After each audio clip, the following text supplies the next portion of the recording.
आज है 3 जुलाई 2025 दिन गुरुवार। चलिए देखते हैं मध्य प्रदेश की 25 फटाफट बड़ी खबरों को। वीडियो को कहां से देख रहे हैं हमको कमेंट करके जरूर बताइएगा।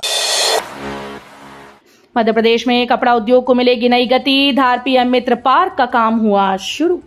मुख्यमंत्री डॉक्टर मोहन यादव ने धार जिले में निर्माणाधीन प्रधानमंत्री मित्र पार्क के प्रथम चरण में अधोसंरचना विकास की प्रक्रिया आरंभ होने पर प्रधानमंत्री नरेंद्र मोदी और केंद्रीय कपड़ा मंत्री गिरिराज सिंह का हृदय से आभार माना। केंद्र सरकार के द्वारा धार की 2158 एकड़ भूमि पर लगभग 2050 करोड़ की लागत से विकसित हो रहे पीएम मित्र पार्क के लिए हाल ही में 773 करोड़ रुपए लागत के टेंडर जारी किए गए।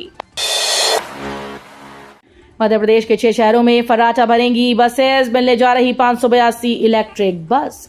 मध्य प्रदेश के शहरों में अब यात्रियों को डीजल बसेस के शोर और प्रदूषण से मुक्ति मिलने वाली है। इसके लिए शासन ने 6 शहरों में इलेक्ट्रिक बसेस चलाने का निर्णय लिया है। ये बसेस प्रदूषण रहित और वातानुकूलित होंगी। वहीं इन बसेस में यात्रियों की सुविधा और सुरक्षा का भी पूरा ख्याल रखा जाएगा। ट्रैफिक नियम तोड़ने वाले सावधान। रजिस्ट्रेशन कैंसिल करने की तैयारी। भारत के सिंगापुर के नाम से मशहूर शहर इंदौर की ट्रैफिक व्यवस्था को दुरुस्त करने के लिए प्रशासन ने कड़ा फैसला लिया। बार बार ट्रैफिक रूल तोड़ने वाले वाहन चालकों पर परिवहन विभाग नजर रखे है। अब 10 बार से अधिक ट्रैफिक नियम तोड़ने पर ऐसे वाहन चालकों की गाड़ी का रजिस्ट्रेशन निरस्त कर दिया जाएगा।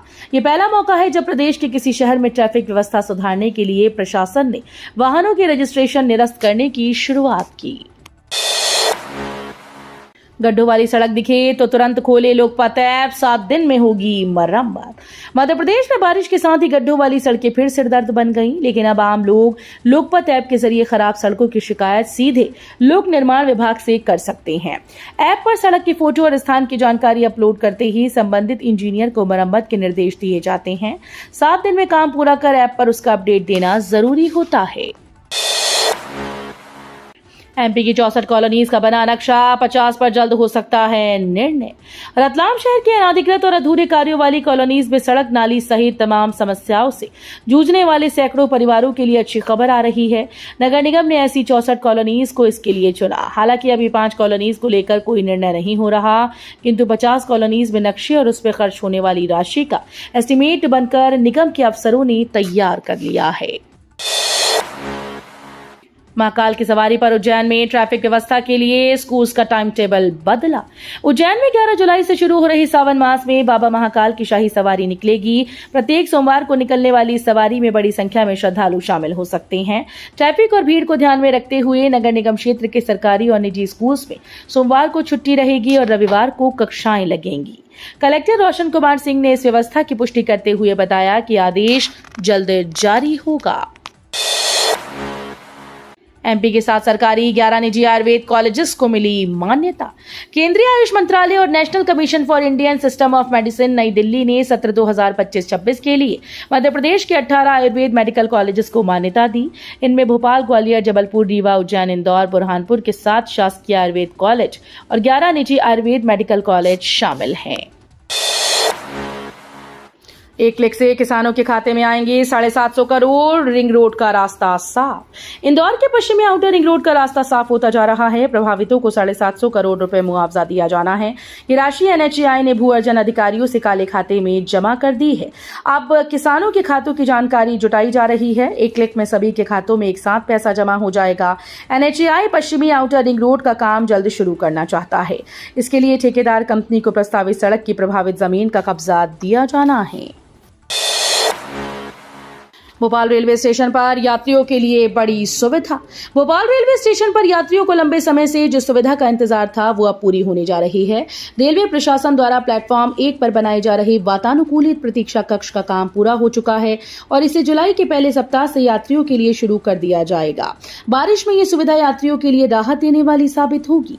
नवनिर्मित वेटिंग हॉल में यात्रियों के बैठने के लिए आरामदायक कुर्सियों की व्यवस्था की गई है। हेमंत खंडेलवाल को सीएम ने नया अध्यक्ष चुने जाने पर दी बधाई। भाजपा नेता हेमंत खंडेलवाल को मध्य प्रदेश भाजपा का नया अध्यक्ष नियुक्त किए जाने पर मुख्यमंत्री मोहन यादव ने प्रतिक्रिया दी। उन्होंने कहा कि भाजपा एक अनुशासित पार्टी है और अनुशासित पार्टी का अपना एक चरित्र होता है। हमने अपना नया अध्यक्ष चुना है। मैं हेमंत खंडेलवाल को बधाई देता हूं। एमपी में अगले 4 दिनों तक भारी बारिश का अलर्ट, प्रशासन अलर्ट मोड पर। एमपी के कई जिलों में अगले 4 दिनों तक हैवी रेन का अलर्ट जारी किया गया। इन जिलों में राजगढ़, आगरमालवा, अशोकनगर, रीवा, मऊगंज, सीधी, सतना, श्योपुर, भिंड, गुना, मुरैना, ग्वालियर, दतिया, शिवपुरी, मैहर, सिंगरौली, पन्ना, निवाड़ी, टीकमगढ़, छतरपुर में हैवी बारिश होने की संभावना है। वहीं शहडोल, अनूपपुर, डिंडोरी, मंडला, बालाघाट, सिवनी, नीमच, मंदसौर, देवास, उज्जैन में रुक रुक कर बारिश होगी। एमपी में 100 हेक्टेयर में फॉरेस्ट सफारी, टूरिज्म के लिए बनाया बड़ा प्रोजेक्ट। एमपी में टूरिज्म के लिए बड़ा प्रोजेक्ट बनाया गया। वीरांगना रानी दुर्गावती के नाम पर जबलपुर की मदन महल पहाड़ियों को एक एमिनेंट पर्यटन हब के रूप में विकसित किया जा रहा है। इस महत्वाकांक्षी योजना में फॉरेस्ट सफारी, जू कम रेस्क्यू सेंटर और संग्राम सागर तालाब को शामिल किया गया। इसके अंतर्गत मदन महल की पहाड़ियों में स्थित ठाकुरताल इलाके को पर्यटन हब के रूप में विकसित किया जा रहा है। करीब 100 हेक्टेयर इलाके के इस प्रोजेक्ट को पूरा होने के बाद यहां जंगल सफारी शुरू हो जाएगी। 3.5 लाख शिक्षकों में से सिर्फ 3% ने लगाई ऑनलाइन हाजिरी। प्रदेश के सरकारी स्कूल्स में शिक्षकों की उपस्थिति सुनिश्चित करने के लिए स्कूल शिक्षा विभाग के द्वारा शुरू की गई ऑनलाइन हाजिरी व्यवस्था पहले ही दिन विफल हो गई। 3.5 लाख शिक्षकों में से केवल 10,000 ने ऑनलाइन हाजिरी लगाई, जो कि कुल संख्या का लगभग 3% है।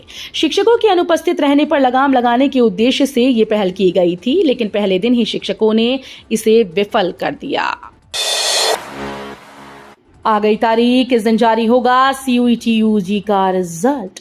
नेशनल टेस्टिंग एजेंसी ने common university entrance test undergraduate 2025 की तारीख का ऐलान कर दिया है।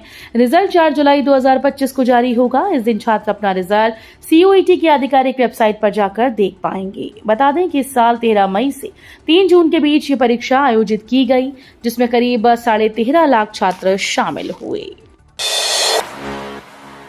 विशेषज्ञ समिति के मार्गदर्शन में पीथमपुर में यूनियन कार्बाइड कचरे की राख को करेंगे डिस्पोज। पीथमपुर के भस्मक संयंत्र में भोपाल गैस त्रासदी का 337 टन कचरा जलकर राख बन चुका है। अब पीथमपुर में ही ट्रीटमेंट, स्टोरेज, डिस्पोज फैसिलिटी परिसर के लैंडफिल में दिसंबर तक इस राख का निपटान किया जाएगा। ये प्रक्रिया कोर्ट के द्वारा निर्धारित एक्सपर्ट कमेटी के मार्गदर्शन में होगी। उच्च कमेटी में मध्य प्रदेश प्रदूषण नियंत्रण बोर्ड, केंद्रीय प्रदूषण नियंत्रण बोर्ड और राष्ट्रीय पर्यावरण इंजीनियरिंग अनुसंधान संस्थान के प्रतिनिधि शामिल होंगे। इंदौर के अपार्टमेंट में सेक्स रैकेट का भांडाफोड़, कई युवक युवतियां गिरफ्तार। इंदौर के महालक्ष्मी नगर क्षेत्र स्थित स्टूडियो अपार्टमेंट में सेक्स रैकेट का भांडाफोड़ हुआ। हिंदू संगठन को आसपास के लोगों ने स्टूडियो अपार्टमेंट की सूचना दी थी। छापा मारने पर युवक युवतियां आपत्तिजनक अवस्था में पाए गए। मौके पर पुलिस भी पहुंची। एक युवक के पास से अश्लील फोटो और वीडियो से भरे 2 लैपटॉप बरामद किए गए। एमपी के स्कूल में 2 दर्जन से ज्यादा बच्चियों का शोषण, पीएमओ ने राज्य सरकार से मांगी रिपोर्ट। मध्य प्रदेश के एक स्कूल में कई छोटी बच्चियों के शोषण का सनसनीखेज मामला सामने आया। स्कूल की करीब 2 दर्जन बच्चियों के परिजनों ने इसकी शिकायत करते हुए टीचर्स पर संगीन इल्जाम लगाए। परिजनों ने कहा था कि बच्चियों से स्कूल में अश्लील बातें की जाती हैं। इतना ही नहीं, उन्हें बुरी तरह से मारा पीटा जाता है और मानसिक रूप से उत्पीड़न किया जाता है। परिजनों की शिकायत की एसडीएम से जांच कराई गई तो बच्चियों के साथ शोषण की बात सही निकली। पेंच नेशनल पार्क का कोर जोन 30 सितंबर तक के लिए बंद। अब सिर्फ बफर जोन में कर सकेंगे सफारी। सिवनी जिले के पेंच नेशनल पार्क के कोर एरिया में मॉनसून सीजन में पर्यटकों का प्रवेश प्रतिबंधित कर दिया गया है। हर साल की तरह इस बार भी 30 सितंबर तक कोर जोन में किसी भी प्रकार की पर्यटक गतिविधियों पर पूर्ण प्रतिबंध रहेगा। सोमवार को बंदी से पहले टुरिया और कर्माझिरी गेट पर देशी और विदेशी पर्यटकों की भारी भीड़ उमड़ी, लेकिन बारिश के कारण कई सफारी रद्द कर दी गई। जो सफारी हुई भी उनमें वन्य जीवों की झलक पाना कठिन रहा। नीट यूजी दोबारा होगी या नहीं, इसे लेकर असमंजस बरकरार। नीट यूजी दोबारा होगी या नहीं, इसे लेकर असमंजस बरकरार है। परीक्षा के दौरान हुई अव्यवस्थाओं को लेकर हाईकोर्ट में 107 से ज्यादा याचिकाएं दायर हुई थी। एकल पीठ ने सिर्फ उन्हीं अभ्यर्थियों के दोबारा परीक्षा लेने का आदेश दिया था जिन्होंने 3 जून से पहले याचिका दायर की थी। ऐसे अभ्यर्थियों की संख्या 75 है। शेष बचे 32 याचिकाकर्ता एकल पीठ के इस आदेश को चुनौती देते हुए अपील दायर करने की तैयारी कर रहे हैं। शिवराज सिंह चौहान को बड़े अधिकारी ने रोका, फिर क्या हुआ कि हंसने लगी दिग्गजों की टोली। राजधानी भोपाल स्थित बीजेपी कार्यालय में प्रदेश अध्यक्ष के नामांकन कार्यक्रम में भाजपा के दिग्गज नेताओं का जमावड़ा लगा था। मुख्यमंत्री, केंद्रीय मंत्री से लेकर विधायकों और कार्यकर्ताओं की भरमार थी। शाम 6:30 बजे बैतूल से विधायक हेमंत खंडेलवाल ने पर्चा दाखिल किया, लेकिन इससे पहले ही एमपी के पूर्व मुख्यमंत्री व वर्तमान केंद्रीय कृषि मंत्री शिवराज सिंह चौहान कार्यक्रम छोड़ जाने लगे। इस दौरान भाजपा के दिग्गजों के बीच जो हुआ वो कैमरे में कैद हो गया। अब कांग्रेस में बड़ा फेरबदल, नाम लगभग तय, इनकी हो सकती है वापसी। मध्य प्रदेश कांग्रेस अब फील्ड में उतरने की पूरी तैयारी में है। संगठन को मजबूत करने के लिए कांग्रेस जल्द ही सभी जिलों में नए जिलाध्यक्षों की नियुक्ति करने जा रही है। अंदरूनी मंथन का दौर पूरा हो चुका है। अब दिल्ली में कांग्रेस हाईकमान के पास पैनल पहुंच चुके हैं और जुलाई के पहले या दूसरे हफ्ते में जिलाध्यक्षों के नाम सामने आ सकते हैं। 1,500 शिक्षकों का तबादला अटका, मंत्रियों से अनुमोदित सूची को डीईओ ने रोका। प्रदेश के 5 जिलों में प्रभारी मंत्रियों की अनुमोदित तबादला सूची को जिला शिक्षा अधिकारी के स्तर पर रोक दिया गया है। इसकी वजह से इन जिलों के 1,500 शिक्षकों का स्वैच्छिक तबादला अधर में लटका है। स्वैच्छिक तबादलों की प्रक्रिया 20 जून को बंद हो गई है। अब गेंद मुख्यमंत्री के पाले में है। वो चाहेंगे तभी इस सूची में शामिल शिक्षकों का तबादला हो पाएगा। अब रुकेगी टिकट्स की कालाबाजारी। 15 जुलाई से आधार नंबर जरूरी, नए ऐप में मिलेंगी 9 सुविधाएं। रेलवे यात्री सुविधाओं के लिए एक ही प्लेटफॉर्म पर रेल वन ऐप के माध्यम से सुविधा लेकर आया है। पहले ही दिन ऐप में अपडेट आ गया। टिकट्स की कालाबाजारी रोकने के लिए 15 जुलाई से आधार नंबर अपडेट करने के बाद ओटीपी आएगा। उसके बाद ही यात्री टिकट बुक करवा पाएंगे। पहले दिन ऐप को डाउनलोड करने के बाद पता चला ऐप ठीक तरीके से काम कर रहा है। श्रावण मास में भगवान महाकाल के भांग श्रृंगार की बुकिंग फुल। ज्योतिर्लिंग महाकाल मंदिर में 11 जुलाई से 9 अगस्त तक श्रावण का उल्लास छाएगा। इस बार श्रावण मास में भगवान महाकाल के भांग श्रृंगार की बुकिंग फुल हो गई है। इस पुण्य पवित्र मास में ज्योतिर्लिंग के शिखर पर ध्वज चढ़वाने की इच्छा रखने वाले भक्तों को इंतजार करना पड़ेगा। देश भर के श्रद्धालुओं ने शिखर पर ध्वज चढ़वाने के लिए भी अग्रिम बुकिंग करा ली है। ओंकारेश्वर में 6 सोमवारों के लिए प्रशासन अलर्ट, दर्शन से लेकर सुरक्षा तक बनी कार्य योजना। श्रावण मास 2025 में इस बार 14 जुलाई से 28 अगस्त तक कुल 6 सोमवार पड़ रहे हैं। ओंकारेश्वर में इस दौरान लाखों श्रद्धालुओं की संभावित भीड़ को देखते हुए प्रशासन और मंदिर ट्रस्ट ने तैयारियां तेज कर दी हैं। इस क्रम में बुधवार को पुलिस कंट्रोल रूम में एसडीएम शिवम प्रजापति की अध्यक्षता में उच्च स्तरीय बैठक आयोजित की गई, जिसमें श्रद्धालुओं की सुविधा और सुरक्षा को लेकर 5 अहम बिंदुओं पर कार्य योजना बनाई गई।